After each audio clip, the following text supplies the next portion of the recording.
ഗുരുർബ്രഹ്മാ ഗുരുർവിഷ്ണു ഗുരുർദേവോ മഹേശ്വരാ ഗുരുർ സാക്ഷാൽ പരബ്രഹ്മം തസ്മൈ ശ്രീ ഗുരവേ നമഃ. ഓം ശ്രീ ഗുരവേ നമഃ. ഓം ശ്രീ ഗുരുഭ്യോ നമഃ. 2026 മാർച്ച് 15 മുതൽ 21 വരെ, അതായത് മലയാള വർഷം 1201 ആണ്ട്, കുംഭം 1 മുതൽ 7 വരെയുള്ള വാരഫലമാണ് പറയാൻ പോകുന്നത്. ആദ്യമായി മേടക്കൂറിൻ്റെ ഫലങ്ങളാണ്. അശ്വതി, ഭരണി, കാർത്തികയുടെ ആദ്യപാദം എന്നീ നക്ഷത്രങ്ങളാണ് മേടക്കൂറിലുള്ളത്. ഇവർക്ക് സഹോദര സ്ഥാനത്ത് വ്യാഴവും ലാഭസ്ഥാനത്ത് കുജൻ, ബുധൻ എന്നിവരും വ്യയസ്ഥാനത്ത് സൂര്യൻ, ശനി, ശുക്രൻ എന്നിവരും സഞ്ചരിക്കുന്ന സമയമാണ്. കഷ്ടനഷ്ടങ്ങൾ വർദ്ധിക്കാനിടയുണ്ട്. ശയനസുഖം, സർക്കാർ ഗുണാനുഭവങ്ങൾ, കാര്യതടസ്സം, ബന്ധുസമാഗമം എന്നിവ ഉണ്ടാകാം. അമിതമായ ചെലവിന് സാധ്യത. ആരോഗ്യം മെച്ചപ്പെടും. കുടുംബസുഖവും മനസ്സന്തോഷവും ഉണ്ടാകാം. ഇഷ്ടജനങ്ങളുടെ വേർപാട് മനസ്സിനെ അലട്ടും. വസ്ത്രാഭരണാദികൾ ലഭിക്കാനിടയുണ്ട്. ബന്ധുജനങ്ങൾക്ക് അരിഷ്ടത, ശത്രുശല്യം എന്നിവ ഉണ്ടാകും. ദോഷപരിഹാരാർത്ഥം മഹാവിഷ്ണു പ്രീതി, ശിവപ്രീതി, ശാസ്താപ്രീതി എന്നിവ വരുത്തുക. അടുത്തത് ഇടവക്കൂറിൻ്റെ ഫലങ്ങളാണ്. കാർത്തിക മുക്കാൽ, രോഹിണി, മകയിരത്തിൻ്റെ ആദ്യത്തെ പകുതി എന്നിവയാണ് ഇടവക്കൂറിലുള്ളത്. ഇവർക്ക് ധനസ്ഥാനത്ത് വ്യാഴവും കർമ്മസ്ഥാനത്ത് കുജൻ, ബുധൻ എന്നിവരും ലാഭസ്ഥാനത്ത് സൂര്യൻ, ശനി, ശുക്രൻ എന്നിവരും സഞ്ചരിക്കുന്ന സമയമാണ്. പല പ്രകാരത്തിലുള്ള സൗഖ്യവും കാര്യസിദ്ധിയും ഉണ്ടാകും. സുഖഭോജനവും ബന്ധുസമാഗമവും പ്രതീക്ഷിക്കാം. വാക്കുപാലിക്കാനിടവരും. ശത്രുനാശവും കളത്രസുഖവും ഉണ്ടാകും. കർമ്മഗുണം കുറയാനിടയുണ്ട്.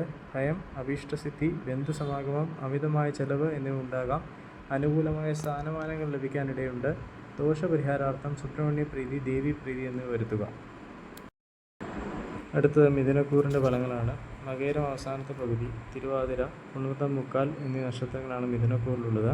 ഇവർക്ക് ജന്മത്തിൽ വ്യാഴവും ഭാഗ്യസ്ഥാനത്ത് കുജൻ, ബുധൻ എന്നിവരും കർമ്മസ്ഥാനത്ത് സൂര്യൻ, ശനി, ശുക്രൻ എന്നിവരും സഞ്ചരിക്കുന്ന സമയമാണ്. അനുഭവഗുണം വർദ്ധിക്കും. അഗ്നി, ആയുധം എന്നിവയാൽ മുറിവുണ്ടാകാൻ സാധ്യതയുണ്ട്. രോഗവർദ്ധനവ്, സർക്കാർ ഗുണാനുഭവങ്ങൾ, ബന്ധുസമാഗമം, കാര്യതടസ്സം എന്നിവ ഉണ്ടാകാനിടയുണ്ട്. ധാതുക്ഷയവും ശരീരത്തിന് ബലക്കുറവും അനുഭവപ്പെടും. കാര്യവിഘ്നം, ഭാഗ്യതടസ്സം എന്നിവ ഉണ്ടാകും. സ്വദേശത്ത് നിന്ന് മാറി താമസിക്കാനിടയുണ്ട്. തൊഴിൽ രംഗത്ത് കലഹങ്ങൾക്ക് സാധ്യത. സ്ഥാനഭ്രംശത്തിന് സാധ്യത കാണുന്നു. ദോഷപരിഹാരാർത്ഥം മഹാവിഷ്ണു പ്രീതി, ശാസ്താപ്രീതി, സുബ്രഹ്മണ്യ പ്രീതി, ദേവി പ്രീതി എന്നിവ വരുത്തുക. അടുത്തത് കർക്കിടകക്കൂറിൻ്റെ ഫലങ്ങളാണ്. പുണർതം അവസാന പാദം, പൂയം, ആയില്യം എന്നീ നക്ഷത്രങ്ങളാണ് കർക്കിടകക്കൂറിലുള്ളത്. ഇവർക്ക് വ്യയസ്ഥാനത്ത് വ്യാഴവും അഷ്ടമത്തിൽ കുജൻ, ബുധൻ എന്നിവരും ഭാഗ്യസ്ഥാനത്ത് സൂര്യൻ, ശനി, ശുക്രൻ എന്നിവരും സഞ്ചരിക്കുന്ന സമയമാണ്. മനോദുഃഖവും മാനക്ഷയവും ഉണ്ടാകാനിടയുണ്ട്. മൃഷ്ടാന്ന ലാഭം, ശത്രുഭയം, രോഗവർദ്ധനവ്, അഭീഷ്ടസിദ്ധി എന്നിവ ഉണ്ടാകാനിടയുണ്ട്. ജ്വരം, രക്തവാർച്ച, ധനനാശം എന്നിവയ്ക്ക് സാധ്യത. സന്താനഗുണം പ്രതീക്ഷിക്കാം. സാമ്പത്തിക സ്ഥിതി മെച്ചപ്പെടാം. തൊഴിൽ തടസ്സം ഉണ്ടാകാം. ദാമ്പത്യ സൗഖ്യം പ്രതീക്ഷിക്കാം. പിതൃതുല്യർക്ക് അരിഷ്ടതകൾക്ക് സാധ്യത. ദോഷപരിഹാരാർത്ഥം ശിവപ്രീതി, ശാസ്താപ്രീതി, മഹാവിഷ്ണു പ്രീതി, സുബ്രഹ്മണ്യ പ്രീതി എന്നിവ വരുത്തുക.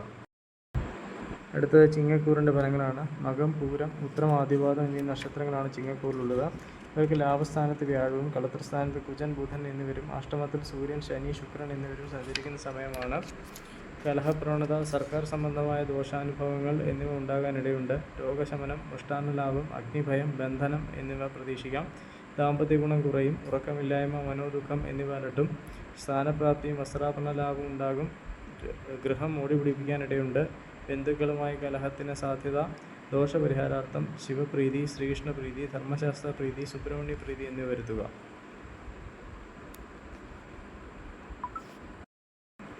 അടുത്തത് കന്നിക്കൂറിൻ്റെ ഫലങ്ങളാണ്. ഉത്തരം മുക്കാൽ, അത്തം, ചിത്തിരയുടെ ആദ്യത്തെ പകുതി എന്നിവയാണ് കന്നിക്കൂറിലുള്ളത്. ഇവർക്ക് കർമ്മസ്ഥാനത്ത് വ്യാഴവും ശത്രുസ്ഥാനത്ത് കുജൻ, ബുധൻ എന്നിവരും കളത്രസ്ഥാനത്ത് സൂര്യൻ, ശനി, ശുക്രൻ എന്നിവരും സഞ്ചരിക്കുന്ന സമയമാണ്. ഉദരസംബന്ധമായ അസുഖങ്ങൾ, രക്തസ്രാവം എന്നിവ ഉണ്ടാകാനിടയുണ്ട്. ദുഃഖം, ശത്രുനാശം, മൃഷ്ടാന്നലാഭം, അഗ്നിഭയം എന്നിവയ്ക്ക് സാധ്യത. കേസ് വഴക്കുകളിൽ ജയമുണ്ടാകാനിടയുണ്ട്. ഭാഗ്യവർദ്ധനവ് അനുഭവപ്പെടും. കർമ്മവൈകല്യത്തിന് സാധ്യത കാണുന്നു. സ്ത്രീകൾ നിമിത്തം കലഹങ്ങൾക്കിടയുണ്ട്. ദൂരദേശ യാത്രയും അലച്ചിലും വേണ്ടിവരും. ദോഷപരിഹാരാർത്ഥം മഹാവിഷ്ണു പ്രീതി, ശിവപ്രീതി, ധർമ്മശാസ്ത്ര പ്രീതി, ദേവി പ്രീതി എന്നിവ വരുത്തുക. അടുത്തത് തുലാക്കൂറിൻ്റെ ഫലങ്ങളാണ്. ചിത്തിര അവസാന പകുതി, ചോതി, വിശാഖം, മുക്കാൽ എന്നീ നക്ഷത്രങ്ങളാണ് തുലാക്കൂറിലുള്ളത്. ഇവർക്ക് ഭാഗ്യസ്ഥാനത്ത് വ്യാഴവും പുത്രസ്ഥാനത്ത് കുജൻ ബുധൻ എന്നിവരും ശത്രുസ്ഥാനത്ത് സൂര്യൻ ശനി ശുക്രൻ എന്നിവരും സഞ്ചരിക്കുന്ന സമയമാണ്. അനുഭവ ഗുണം വർദ്ധിക്കും. രോഗശാന്തി ഉണ്ടാകും. ഒറ്റപ്പെടലും മനോവിഷമവും ഉണ്ടാകും. ഭാഗ്യവർദ്ധനവും ധനലാഭവും ഉണ്ടാകും. കുടുംബകലഹത്തിന് സാധ്യത. പുത്രദുഃഖം ഉണ്ടാകാനിടയുണ്ട്. ഭയം, ദുഃഖം, സഞ്ചാരതടസ്സം, മൃഷ്ടാന്നലാഭം എന്നിവയ്ക്ക് സാധ്യത. ശത്രുനാശവും ആഗ്രഹസാഫല്യവും ഉണ്ടാകും. ദോഷപരിഹാരാർത്ഥം സുബ്രഹ്മണ്യ പ്രീതി, ദേവി പ്രീതി എന്നിവ വരുത്തുക. അടുത്തത് വൃശ്ചികക്കൂറിൻ്റെ ഫലങ്ങളാണ്. വിശാഖം, മുക്കാൽ, അനിഴം, തൃക്കേട്ട എന്നീ നക്ഷത്രങ്ങളാണ് വൃശ്ചികക്കൂറിലുള്ളത്. ഇവർക്ക് അഷ്ടമത്തിൽ വ്യാഴവും സുഖസ്ഥാനത്ത് കുജൻ ബുധൻ എന്നിവരും പുത്രസ്ഥാനത്ത് സൂര്യൻ ശനി ശുക്രൻ എന്നിവരും സഞ്ചരിക്കുന്ന സമയമാണ്. രോഗാവസ്ഥ വർദ്ധിക്കും. വസ്ത്രലാഭം, ഭയം, ദുഃഖം, ശത്രുനാശ എന്നിവ ഉണ്ടാകും. ദുർജന സംസർഗത്തിന് ഇടയുണ്ട്. ബന്ധുസമാഗമവും യാത്രാഗുണവും ഉണ്ടാകും. അരിഷ്ടതയും ധനനഷ്ടവും പ്രതീക്ഷിക്കാം. അധികാര സ്ഥാനപ്രാപ്തി ഉണ്ടാകാനിടയുണ്ട്. മനപ്രയാസവും കോപോർദ്ധനവും ഉണ്ടാകും. ദോഷപരിഹാരാർത്ഥം മഹാവിഷ്ണു പ്രീതി, സുബ്രഹ്മണ്യ പ്രീതി, ശിവപ്രീതി, ധർമ്മശാസ്ത്ര പ്രീതി എന്നിവ വരുത്തുക. അടുത്തത് ധനുക്കൂറിൻ്റെ ഫലങ്ങളാണ്. മൂലം, പൂരാടം, ഉത്രാടം, ആദ്യവാദം എന്നീ നക്ഷത്രങ്ങളാണ് ധനുക്കൂറിലുള്ളത്. ഇവർക്ക് കളത്രസ്ഥാനത്ത് വ്യാഴവും സഹോദരസ്ഥാനത്ത് കുജൻ ബുധൻ എന്നിവരും സുഖസ്ഥാനത്ത് സൂര്യൻ ശനി ശുക്രൻ എന്നിവരും സഞ്ചരിക്കുന്ന സമയമാണ്. മനോദുഃഖവും സുഖാനുഭവഹാനിയും ഉണ്ടാകും. സന്താനങ്ങൾക്ക് അഭിവൃദ്ധി പ്രതീക്ഷിക്കാം. കുടുംബസുഖം ഉണ്ടാകും.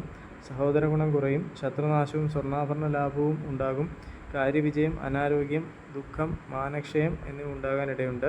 ദാമ്പത്യ സൗഖ്യം കുറയും. ദോഷപരിഹാരാർത്ഥം ശ്രീകൃഷ്ണ പ്രീതി, ശിവപ്രീതി, ശാസ്ത്ര പ്രീതി എന്നിവ വരുത്തുക.